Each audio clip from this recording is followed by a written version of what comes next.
महाराज मैया सुनीति कहने लगी है, तुम क्यों आए हो यहाँ पर? मेरे दरवाजे पर तो ना ही कुछ खाने को है और ना ही कुछ पीने को है। राजा कहने लगे, तुम पागल हो गई हो क्या? मुझे चंद्रमा बता रही हो? मैं चंद्रमा नहीं हूँ, तुम्हारा पति पुत्तान। मैं कैसे विश्वास कर लूं कि तुम मेरे पति हो? कहीं तुम पैरोपी होकर के मेरे दरवाजे पर आए हो? क्या पता तुमने सोचा हूँ मैं अकेली रहती हूँ यहाँ पर? बेचारे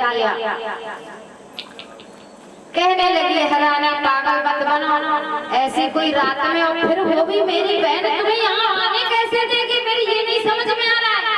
इसका मतलब तुम झूठ बोल रहे हो। राजा कहने लगे, अगर तुम्हें नहीं भरोसा आ रहा है, नहीं भरोसा हो रहा तो कुछ पूछ लो।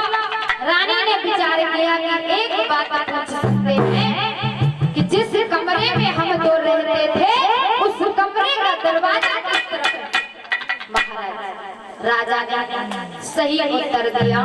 रानी ने दरवाजा को खोला और सारी रात वहीं पर व्यतीत करने के बाद में प्रमाण ये मिलता है कि रानी सुनीति ने उसी रात गर्भ धारण किया और उसके ठीक 3 दिन बाद रानी सुरुचि ने भी गर्भ धारण किया।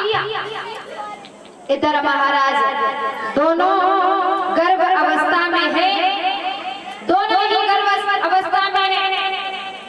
इधर राजा उत्तानपाद ने विचार किया कि मेरे घर में जब एक भी संतान नहीं थी और आज तो मेरे घर में संतान आने वाली है, अब तो खुशियों का तो कोई संभार ही नहीं, इतनी खुशियां हैं। और ये बात सही है कि जिसके घर में कोई संतान बहुत दिनों तक ना आए और अचानक उसको खुशखबरी मिल जाए तो कितनी खुशी होती है। एक दर्द माँ बेटे को ही समझ सकती है और कोई नहीं समझ सकता है। बेटे का दर्द और एक माँ का दर्द, यही 2 लोग समझ सकते हैं और कोई समझने वाला इस दुनिया में कोई नहीं। राजा उत्तानपाद विचार कर रहे हैं, परमात्मा तुमने मेरे साथ में किया तो लेकिन देर में किया। इधर जब दोनों बेटों ने जन्म लिया है, जन्म लेने के बाद में इधर ध्रुव जो मैया सुनीति के बेटे थे इनका नाम पड़ा है ध्रुव, जो सुरुचि के बेटे थे इनका नाम पड़ा है उत्तम नाम पड़ा है। ये धीरे धीरे बड़े होने लगे, बड़े हो रहे हैं जैसे ही तो महाराज एक साथ खेलने लगे, तो एक दिन क्या हुआ, उत्तम कहने लगे तुम तो मेरे घर आते जाते भी नहीं हो, ऐसा करो भैया आज तुम मेरे घर चलो और घर नाच ले जा करके अपने पिताजी की कचहरी में ले गए।